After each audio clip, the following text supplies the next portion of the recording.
I'm Shannon Ireland, your host of A Healthy Push podcast. I struggled with anxiety, panic disorder, and agoraphobia for 15 years. Everything used to be hard for me. Even just driving 5 minutes from my house used to feel impossible. But now I absolutely live for travel and adventure, and I experience lots of peace and joy. I've not only reclaimed my life, but I've helped hundreds of others to do the same. Here, we stop managing anxiety and instead we create a healthy relationship with it. One where you say goodbye to the anxious thoughts, symptoms, panic attacks, and fears, and you actually live your life. Forget complicated strategies, quick fixes, or the same old hacks you've heard 100 times before. Each week, I'll bring you simple, actionable advice and honest conversations that lead to real, long-term healing.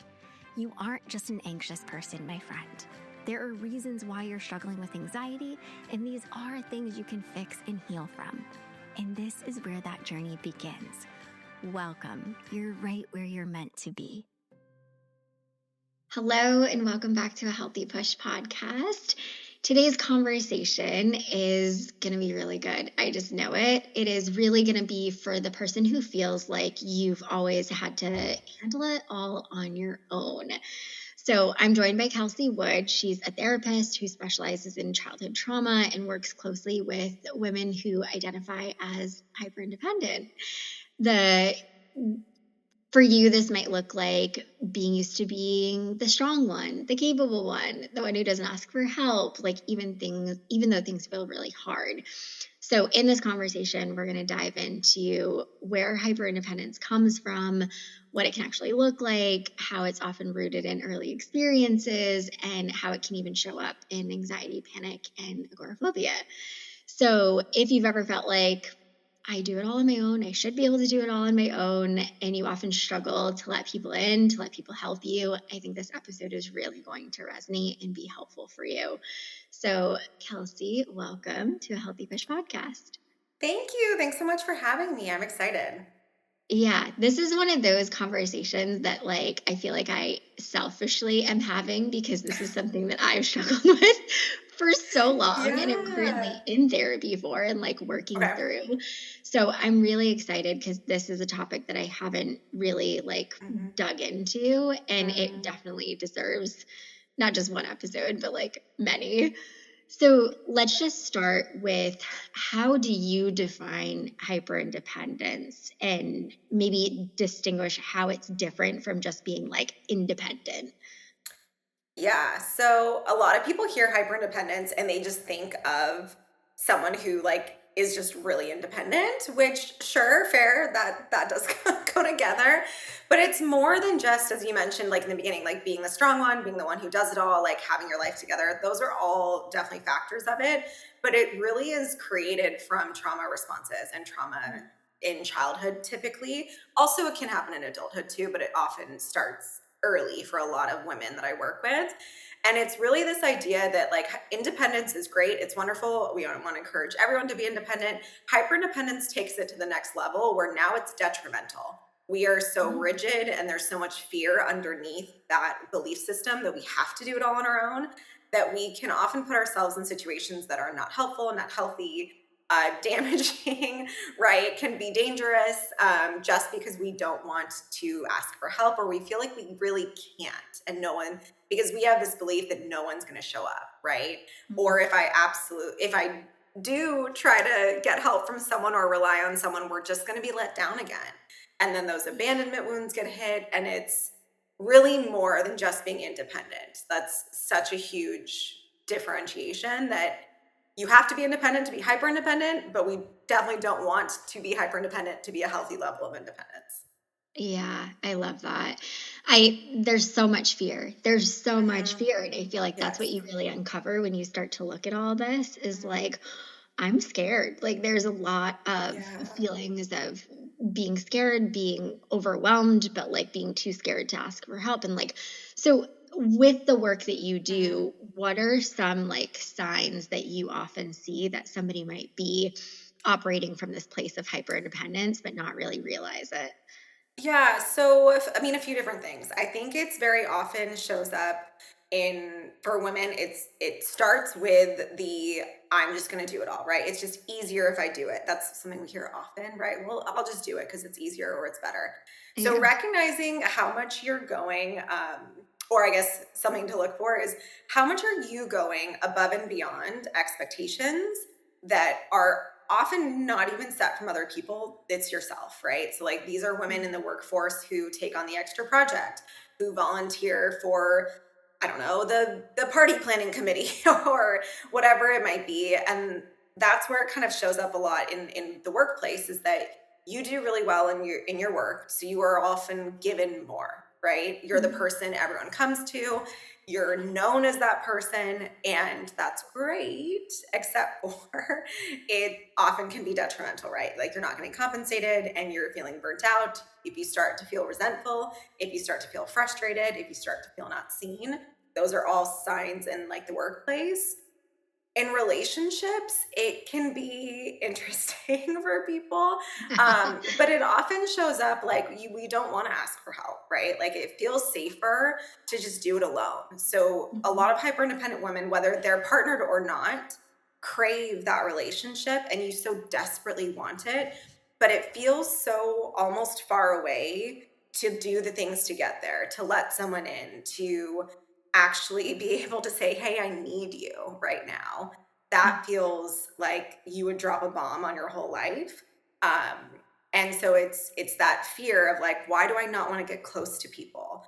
We often will attract emotionally unavailable partners because it Mhm. feels familiar. We're used to being let down. We're used to being abandoned. So that's a pattern.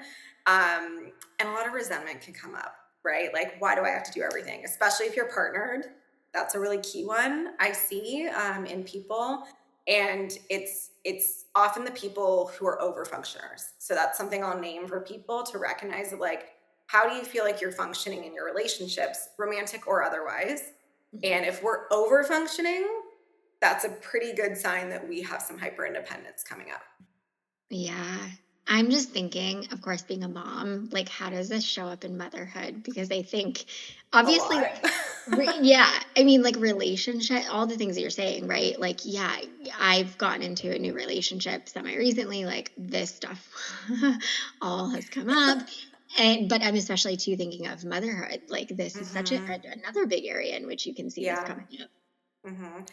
And it's a really difficult one because a lot of the women who I work with have children and are mothers, and are either partnered or not partnered. It doesn't matter, and they talk a lot about that, right? Because it does get reinforced in a way of you do have to take care of your child, obviously, and Hmm. you want to, of course, and so it gets reinforced by like, well, I'll just do it. Like I will do it all. I will do all these things. I will volunteer. I will whatever it may be. And an interesting dynamic that sometimes comes up that I see is for women who are hyper independent in motherhood is there's often sometimes like this triangulation that comes up of they'll take over more of certain roles to protect, care for, not let that child feel abandoned, let down, disappointed, etc., like they were. And now we have this triangulation that's occurred between the parents, whether again partnered or not, between the two parents. And that can be even more difficult because it then affects the relationship, it affects mothering, Yeah. and it's just a cycle. Oh my gosh, you saying that, I'm just sitting here like nodding my head, Okay. like, yes, yeah, because of Yeah. course, like as a parent, Hmm. you don't want your kids to go through the stuff that you went through. And so there are so many freaking layers.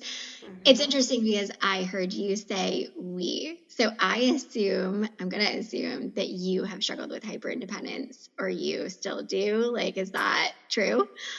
Oh, yeah. So I think that's one of the main reasons I got into this is because my whole career I worked with childhood trauma, and I worked mostly with kids and adolescents for the first 10 years of my career. And in private practice, I work with all adults now.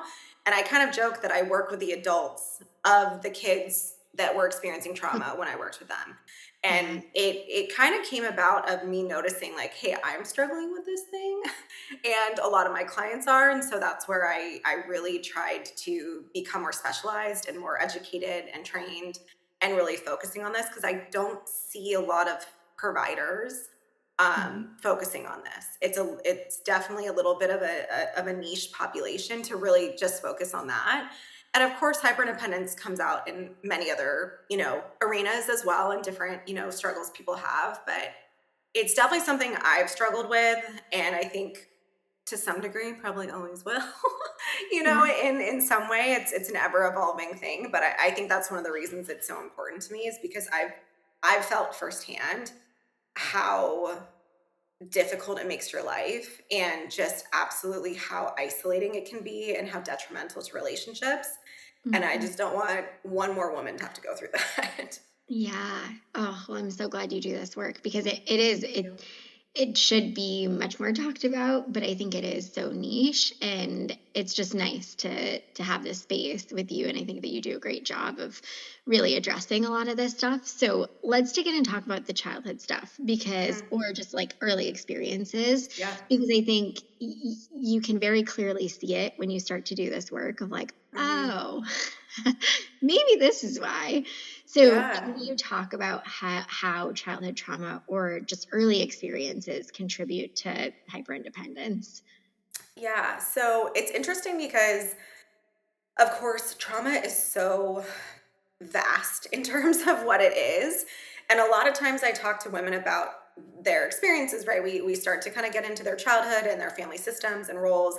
I come from like an internal family systems lens often. So we're obviously going into a lot of roles and parts and narratives and all those types of things that come up. And often a lot of women will tell me that they had a great childhood. Like they'll start Mhm. off, I didn't really have any trauma. Like I didn't have anything. I wasn't like abused. And I often talk about hyperdependence often can come from, of course, really difficult situations, but it comes from the trauma of what didn't happen for you. It's not the trauma that did happen that can affect you, of course, but Yeah. it's really what you missed out on or what you didn't get. So that really looks like inconsistent or completely missing emotional support as a child or caregiving, even a lot of parentification, a lot of you were the easy kid, we didn't have to Mhm. worry about you, right? You were so proud of you, you're so mature, you're so great for your age, so we didn't have to do this or do that. All of those things show up in childhood that affects in hyperindependence, because you get praised and you get reinforced for being low maintenance, for being so easy, for being mature for your age. And then we learn that our needs don't matter, right? And that no one's going to show up in those ways when we actually do need someone, especially as a child. And so we just learn to not need them, even though we do. But we just learn to not need anyone else. And we learn that we can't rely on people because we've been let down so many times and abandoned. So those are patterns I ask women to think about in their childhood when I'm first talking to them. And it's really interesting how some light bulbs go Mhm. off, because, again, when we think about trauma, people think about really big things in life and in childhood. And hyperindependence is really, it's kind of like, death by a thousand cuts. That's what Mhm. hyperindependence is. It's not some huge thing. It's often just so many little things just built up where you just you build a wall around yourself. Yeah, for sure. I hear that so often too, right? Like my childhood was fine. I can't really think of anything. But then Mhm. the more you talk, it's like, oh, you uncover things that maybe you didn't see as abuse or neglect, or just you didn't Mhm. see as being like harmful, but it really Right. was. Mhm. I'm curious because I'm thinking to my own experience, but I know people are going to be able to relate to this. So I definitely had the trauma stuff there. That was that was very clear. But I also had a mom who was so hyper independent because she had to Mhm. be because of Mhm. trauma that she was experiencing. And I Mhm. think oftentimes, right, the patterns that we develop, our behaviors or actions are because of our caregivers. And I Mhm. think seeing my mom like constantly, I don't know the word, like over function, like just Yeah. do everything that Right. I picked up on that. That was like, quote, normal, right? Like, okay, mom does everything, does all the errands, the grocerying, the cleaning up, the cooking, the taking care of us, the mental, emotional, like every aspect. And Mhm. so, can that also be like a an early experience, I guess, that can cause hyperindependence is just that learned behavior. Absolutely. It's the modeling of it, right? So if you have the modeling as a young child that your role is to do it all, that's your job as a young woman in this world, that's what we take on as truth. And especially Mm. for, I think hyperindependence, it feels to me, and again, I haven't been in the field for 50, 60 years yet, so I can't speak to maybe 60 years ago. But hyperindependence really feels, when I talk with my clients, it's really the millennials, Gen Xers, yeah, Gen Xers, and a little bit of the Gen Z, but really the millennials, the elder millennials, Gen Xers, because they're our parents, right? We were really in that phase of, a lot of people maybe had a mom who was staying at home and did it all, right? Like, not just took care of children, because that's like 18 jobs in one, plus Yeah. on top of everything else. And then also during that time, we've seen the shift of a lot more women staying in the workforce, right? And not staying at home, which is great. That's wonderful if that's your choice and that's what you do. So then we add an entirely another role on top of this for a woman. And so we see women doing so much in our childhood, like, even if it wasn't your own parent, but all of my friends' parents, right? Or all of the school teachers or the coaches or whatever it might have been. So yeah, it's constantly modeled that women are supposed to do more, and you're not supposed to need a lot, and you're supposed to Yeah. overfunction, and you're supposed to go above and beyond, right? So yeah, Yeah. if that's all you see, that's what you take on as normal. Oh, it's so hard because I think this is stuff that we still see and stuff that we still hear, right? Like part of Yes. the whole hustle culture and like we Oh my just go gosh, and yeah. go and do. And like it's kind of like I always say I hate this because I feel like what's presented to us as women is like you can do it all. But it's like I don't want to do it all. Like I don't Mm, want to work and have the kids and like do everything. It's yeah. not even feasible.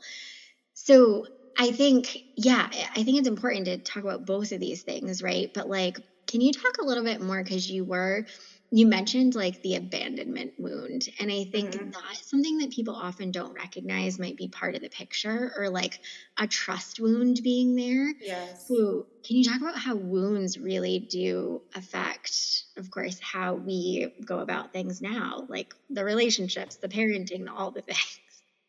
Yeah, so I mean, an abandonment wound is I think all of those really core wounds are really difficult to work through, but abandonment is really especially difficult because no one wants to be abandoned, right? It's kind of like a rejection wound. No one wants to be rejected, of course, either. And so when you're abandoned or you have that wound, you have this core belief and narrative that you are going to be alone. You are going to be left again. It's going to happen. Like, it is almost a fact that you will be abandoned, you will be left, someone will leave you, you're going to be alone again.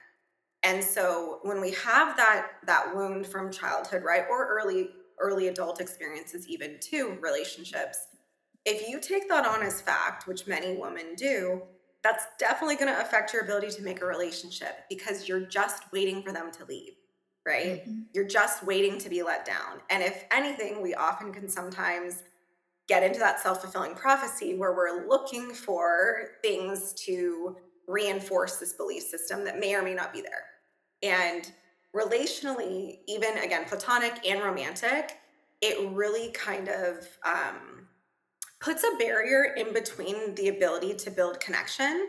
Because if you're just waiting for someone to leave and abandon you, because again, in your mind, that is a fact, it will happen, it's really difficult to make a deep connection with someone because you're not going to be vulnerable, which is like, I talk about the big V word with people is we're not going to be vulnerable because you're just going to leave. So why would I tell you anything? Why would I open up? Right. And we're not going to be able to build connection that way. So then it's reinforcing that, yeah, someone probably is going to end a relationship with you if they don't feel any connection or if there's nothing coming their way. Right. Um, I think the abandonment wound does tie in, like as you said, with the trust wound, because if you're relying on someone, we have to have some level of trust that they're gonna Mhm. show up for us, right? And as a little kid, we're taught that we should trust these caregivers, right? Whether it again, whoever they may be, it's kind of just a fact you should be able to trust them. And so when they don't show up, you stop trusting. And it really is difficult then, again, in platonic or romantic relationships, to have trust, not just that they're going to stay, like they say they're going to stay with you, but almost anything, that they're going to follow through with what they do, that they're going to show up for you in an emotional capacity. We just don't trust it because we don't have an experience that says this is actually what's going to happen and they are going to stay. Yeah.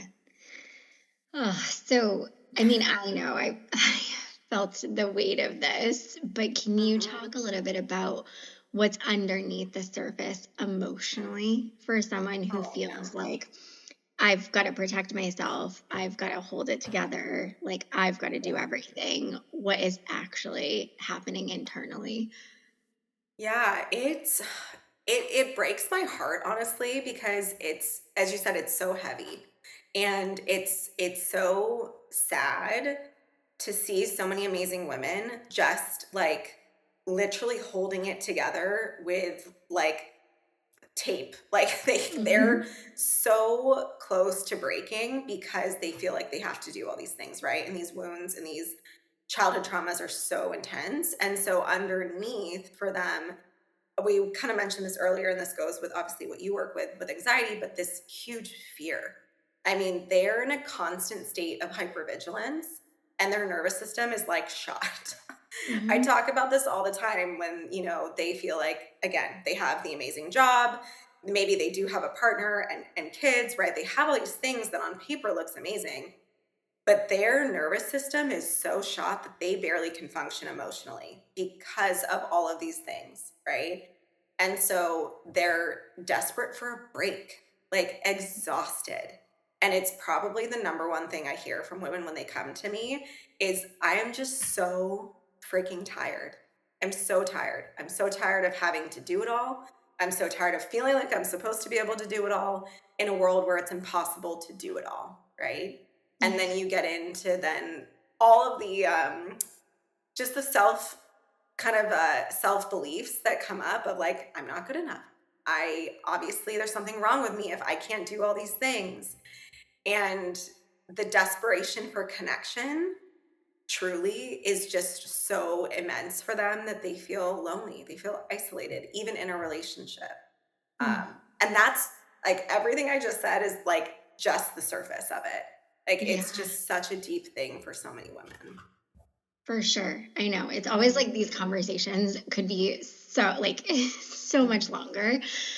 I am just thinking you must have so many people come to you experiencing a lot of anxiety and Mhm. probably even panic attacks and like on this verge of like I'm not okay. Like I feel like I'm about Yeah. to lose it. I mean, can you talk a little bit about that because I feel like these things can be like kind of feeding each other in like this vicious cycle that you can get caught in.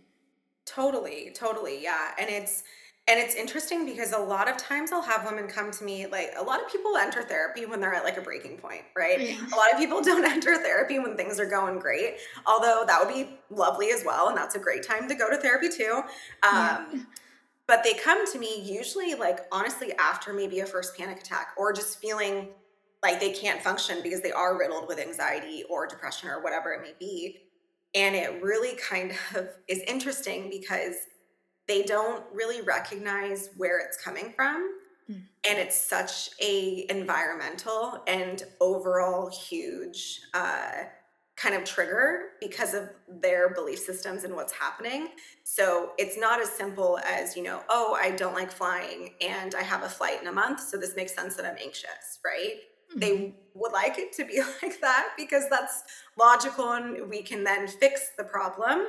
um, but with hyper independence, the anxiety that comes up is really it's inside of you. It's these fears that these types of narratives and beliefs are going to come true. So if you're walking around with that all day, on top of the world we live in, on top of trying to parent and work and just live, they're just in a constant state of hypervigilance and anxiety. And so it makes sense that they're not functioning very well. And so that's usually when people do start coming in, is when they're at that kind of tipping point and the anxiety gets too much or they have a panic attack. Yeah. I know. It's like so many of us. It's so human. Like, I'm going to reach out for support because I feel like my entire world is crumbling right now. Yes. Like, I mean, Mhm. that's what so many of us do. So, can you talk about? I know a big part of this that's so hard. Of course, like I think obviously you've got to like recognize that this is even maybe causing the anxiety, right? Part of the mix. I think so many people don't even recognize like there's hyper independence here. And I Mhm. think that acknowledgement, right, and understanding and like just developing that awareness is so helpful. But when you're actively trying to heal from something like this, it is so hard because there are so many freaking layers to it. And the layers can go really deep. And I Mhm. know one of the biggest parts that is hard is how do I shift this? Because Mhm. trying to let people in and like rely on other people and ask for help feels like the worst thing ever, or it Mhm. even feels unsafe. Yeah. So, can you talk about that? Because I know that's a piece that is like, I don't know, you're almost like in still feeding that vicious cycle, right? Of I'll just keep doing it on my own. I'll just power through, but it's like I am literally dying on the inside. Yeah. And people get to that tipping point, right? Of like, what's worse? Me literally crashing and burning or asking for help. And Yeah. again, when you say it like that, they're like, okay, well, obviously I can ask for help, etc. Right. But when you're in the moment, it feels, I mean, it feels like just this huge monumental thing. Yeah. And so when I start to talk with people and we start to kind of like deconstruct some of these belief systems, you definitely nailed it. It feels unsafe, right? So it feels unsafe to crack open yourself a little bit, ask for help, be vulnerable, because of all these narratives that they're just going to leave, they're going to hurt us, we're not going to be able to rely on them, et cetera, et cetera. So I talk with people a lot about, okay, so let's say you did ask Susie from accounting to help you with a project because you're too overwhelmed. What's the worst thing that could happen if she does let you down? What's the worst thing that will happen? You've already been through the worst things that have happened to you and you're still here. Like you've already gone through all of the hardest days that you've had and you're still here. But that feels familiar, Kelsey. Like that's a familiar Exactly. discomfort. Exactly. So we have to talk about then it's like the calm versus chaos, right? Like what are we going to choose? And so I talk with people about kind of like practicing and stretching the vulnerability muscle. Like if we want a big booty, we're going to do some squats and lunges. If we want to be able to have connection, we got to start working out that vulnerability muscle. So starting really, really small. So we'll kind of break it down for people. And I like to give examples because I think a lot of times, and you probably can relate to this as a therapist, like they just hear us saying like, oh, go do these things and you'll be fine. And they're like, what? Really? And I'm Yeah. like, yes, let me explain to you something I did and like an example and walk them through. That helps a lot to get them to kind of not understand, but I think maybe to lean in a little more of, hey, these things can work. So stretching that vulnerability muscle, starting really small. So it would be thinking about who's someone in your life that you actually kind of can depend on. And we Mm-hmm. start there because we want to build up positive experiences with this. And we also want to stop generalizing. So, a lot of times, right, if someone lets us down, a lot of women who I work with are dating. That's just a wild ride for all parties involved in this day and age, right? And so, a lot of times they'll tell me it's the all men, all women, all whatever, they're just going to blank. And so we walk through, okay, but that's actually not true because you have not dated all men in this world.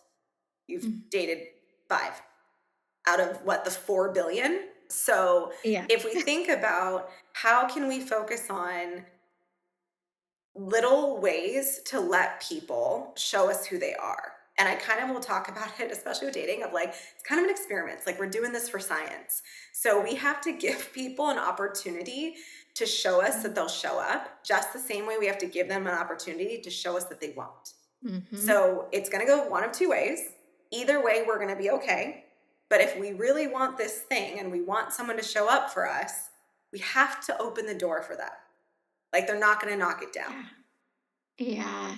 Mhm. Oh, I think so much of it is that unknown, right? And like you Mhm. don't know. And yeah, Yep. I think we can say, right, like what's the worst that could happen, but I think it is that like it's the unknown and what if, right? They do let me down. And that is such an incredibly awful feeling. And I feel like that can sort of like cement in your brain, like, see, I can't Mhm.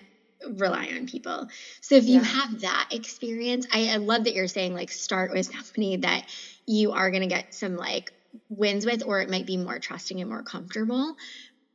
And I've done this definitely with my mom because it's like it's so hard even to ask for help from my own mom when you're hyper Mhm. independent. Like it's wild.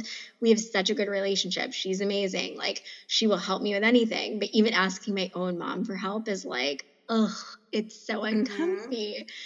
But if you're Mhm. in that situation where you are let down, like what does that look like? Because I think internally you can quickly go to that place of like, see, Oh, I'm yeah. not doing this again. But like, I think there's a way, right, where we can obviously respond to this in a more healthy way where it doesn't go there. Yeah, yeah. So it's kind of recognizing like level setting, right? So we take one kernel of information, this person let me down, and then we turn it into everyone will let me down forever in my whole entire life, right?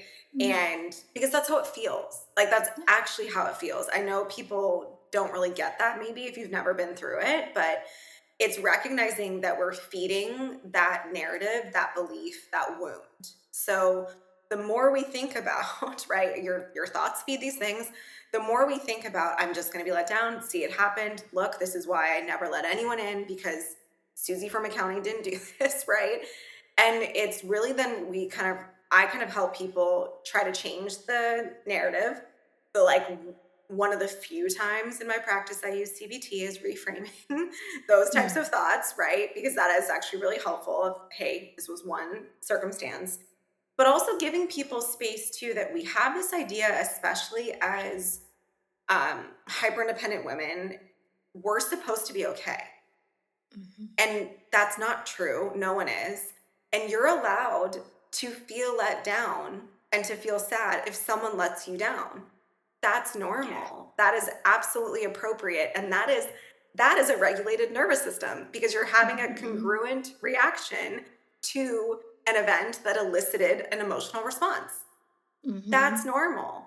And so having people understand that it's okay if you feel that way when you are let down, but we can have, I talk a lot about the congruence, like we can have that feeling, absolutely. And it matches the situation. The difference is we hold on to that feeling forever, right? Or for a long time. And that's what we want to try to detach of the outcome does not mean anything about me. So if Mhm. that person over there lets me down, that actually has nothing to do with me. They did that.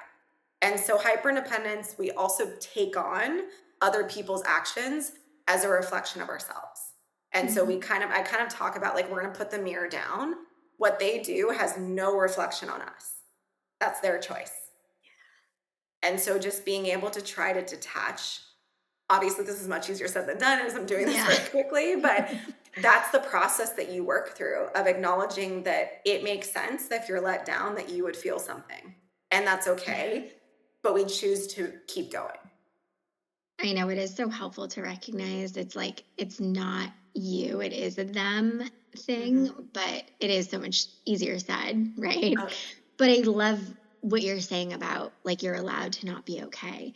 Because I think when you struggle with hyper independence, a big layer of that, right, is I don't really let myself feel. Like I know not just myself, right, but a lot of people, a lot of women are really not good at the feeling part yeah. because you do tend to have a lot of really big feelings and they feel really uncomfortable and like can make you feel really out of control. So one of your things is like, oh, if I just keep going and doing, like I don't have to Mhm. feel.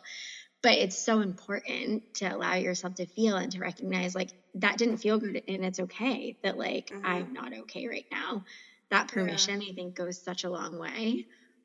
Yeah, and I think there's especially right now it feels like there's such a push for, definitely we're supposed to be okay, right? Obviously, that's part of the hyperindependence. We're just supposed to be fine. We can do it all.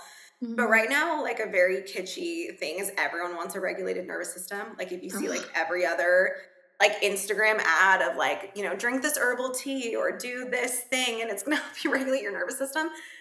Like a nervous system is an alarm system on purpose. That's actually Mhm. the whole point of it. And so when it becomes dysregulated, that doesn't mean that you are dysregulated. That doesn't mean that you as a human have something wrong with you.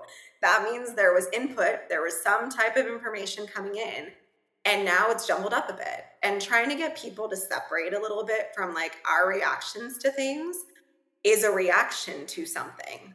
It's not you being dramatic, oversensitive, over whatever, and you not having any reaction and you not eliciting any emotion. That in and of itself is dysregulation. And so Mhm. recognizing, coming back to like again the idea of balance and congruency is like the name of the game, in some ways. And for hyper independent women, it can be really difficult, as you said, right, to get people to feel because they're so used to solving, right? They're in their Yeah. analytical brain, they're up in their brain, they're not in their body, like totally cut off. And so it's just, here's this information, let me solve the problem and let me move on because that feels safe because they know they can do it. Yeah. Like I'm just gonna keep going, keep doing, keep thinking Yeah. and not Yeah. feeling. It's I don't know, this it just popped into my head, but I'm sure you've seen like the meme, I think they're called of like the woman carrying the like washing machine or dryer up the subway stairs. And it's like Hmm. I could do this myself. It's just like it's Yeah. so comical, but it's not because that's No. literally what you're trying to do. Like you're carrying the weight of everything and trying to do it on your own. And I think, yeah, unfortunately, so many of us have to sort of hit that breaking point before we're Hmm. like, literally can't do this anymore. Yeah.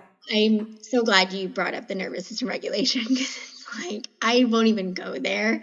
I Mm-mm. like have so many thoughts of like I need to talk about this on social, but I'm like it's so infuriating to me because we are sold all of this, right? Like you just need to regulate, you just need to regulate. And then it's like, do 25 more steps in a day or buy this or try it. And it's like, how the fuck is that going to regulate anything?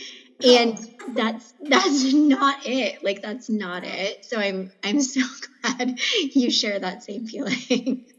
Well, and it's like, how are you supposed to be regulated in the world that we're also living in too? Like, I think Right. that's where people are just, they get so stuck of like, oh my God, my anxiety spiked. I'm like, well, have you watched the news? Yeah. Like, Are you a yeah, no human right wonder. now? Are you a human? And so just giving yourself grace of, yeah, you're 20, if you did not get your 10,000 steps in, you only hit 9,000, that does not mean your nervous system is shot. You're like, you're gonna be okay. Yeah.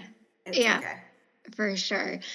Okay, so I think such a big piece of this, and you tell me, is this trust that you kind of have to build within yourself. And that I think is so hard because you like you have to in order right to like be vulnerable and to let people in and like ask for help like that really requires you to put some trust in other people, but I think you Hmm. also have to build that within yourself because that's not an easy thing to be like, oh, I'm just going to put that trust externally. So, when healing from hypervigilance, like how can someone begin to build that trust with themselves and other people without feeling like I'm going to lose it? Like this is even worse, right? Yeah. Yeah. So something I encourage women to do, regardless of their level of hyperindependence, actually, is to make a decision without asking anyone else their opinion. Mm. So it's so interesting, especially women. We're more, social and collective. Like we want to text our girlfriends, like, what do you think of this? Blah, blah, blah. Right. And so that's totally fine. Like that's a really good way to connect. And that can be helpful in hyperindependence. You're connecting. But if we're not trusting ourselves, right, then we need to practice making a decision, seeing that everything was fine when said decision, went into fruition, and that it was cool. like it was good, right? And it wasn't a big deal. So recognizing, like, first step is recognizing how often we're looking for that external validation from someone Mm. else or people or whatever. And it, even on social media, you know, people will be like, oh, well, you know, I read that this is the thing to do for this, and like all of these people are doing it, so that's what I'm going to do, right? And it's like, because Mhm. if they are all doing it, it's okay. And I'm like, okay, but do you even like hot Pilates? Like, do you even like drinking green juices in the morning or whatever it is? Yeah. So starting by trying to recognize, like, how often are you looking for those outside sources to confirm whatever it is, and start making decisions, even small ones, right? Like, say you're going on a date and you normally would text your friends, should I wear these shoes or these shoes? Like, which one looks better? Just pick one. And Mhm. it's really something as simple as picking a shoe, which in the moment feels big. So acknowledging that for yourself, but just doing that. And those are kind of like micro ways that we start to build up the trust within ourselves of, hey, I actually can lean into myself. Mhm. And with the trust, something I'll kind of like throw in is slowing down. A Mhm. lot of women who are hyper independent, a lot of women in this world, anyways, we move so fast. We're just go, go, go, go, go, right? We're not feeling, we're not thinking, we're not whatever. So we're not actually getting in touch with our body and what we really feel. And then we do make decisions or confirm biases, etc., when we're not actually in touch with how we felt about something. So it feels like we can't trust ourselves because we're not listening to ourselves. And so Mhm. if we can slow down and really get into a space of, how do I feel about this thing? Really and truly, just start with, how do I feel? I don't even know if I can name it, but I feel icky. Okay. We feel icky. Maybe we shouldn't do the icky thing then, right? Mhm. But we never knew we felt icky because we just kept going and going and going and going. Yeah, I love that. I love that.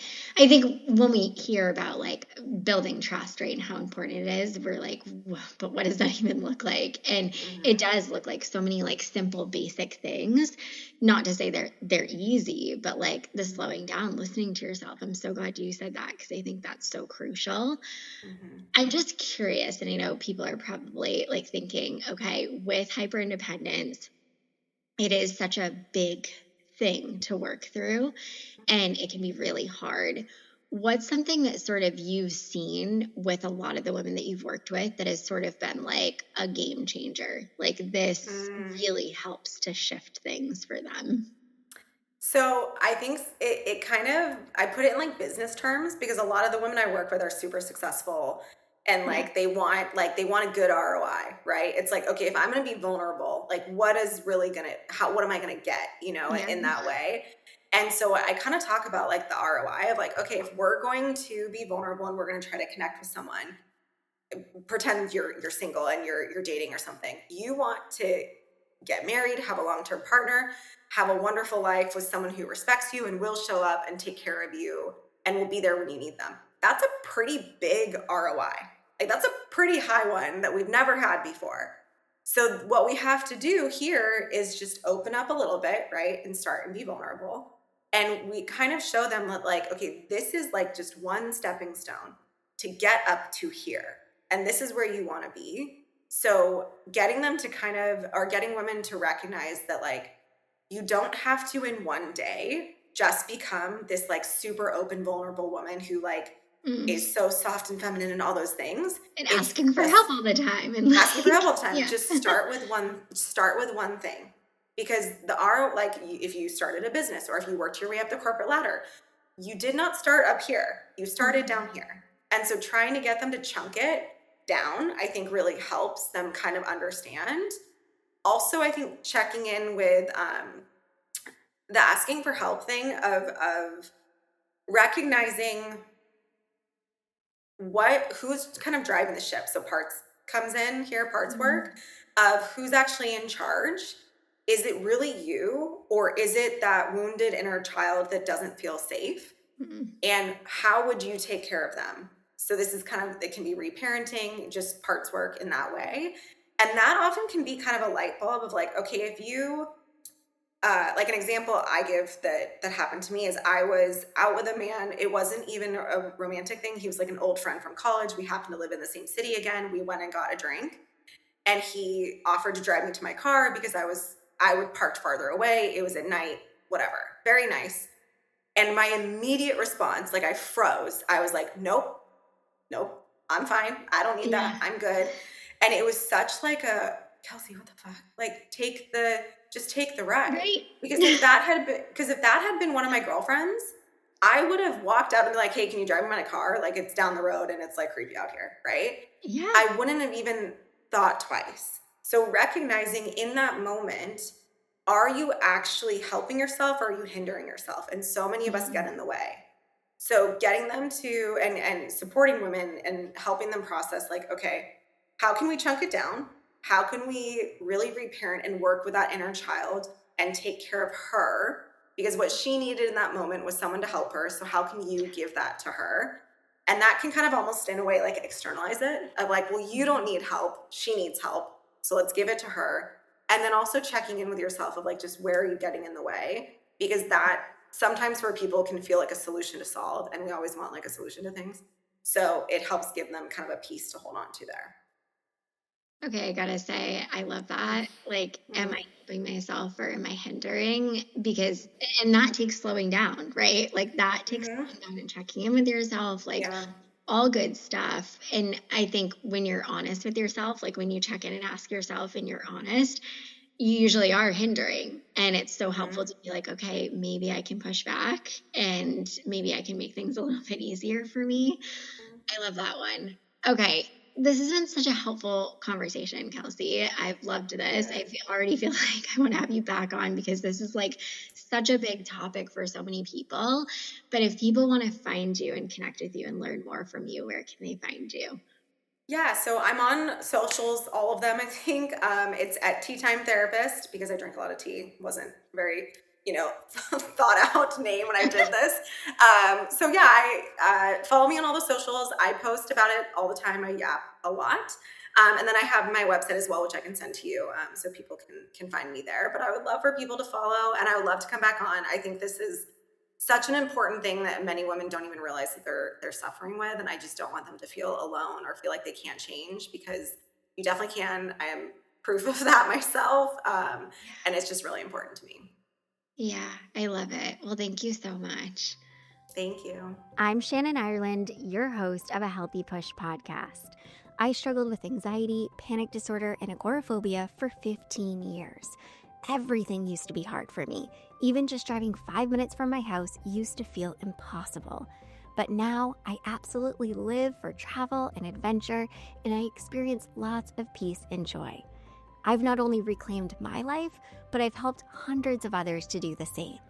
Here, we stop managing anxiety and instead we create a healthy relationship with it.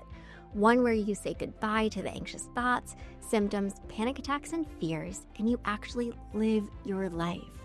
Forget complicated strategies, quick fixes, or the same old hacks you've heard 100 times before. Each week, I'll bring you simple, actionable advice and honest conversations that lead to real, long-term healing. You aren't just an anxious person, my friend. There are reasons why you're struggling with anxiety, and these are things you can fix and heal from. And this is where that journey begins. Welcome. You're right where you're meant to be.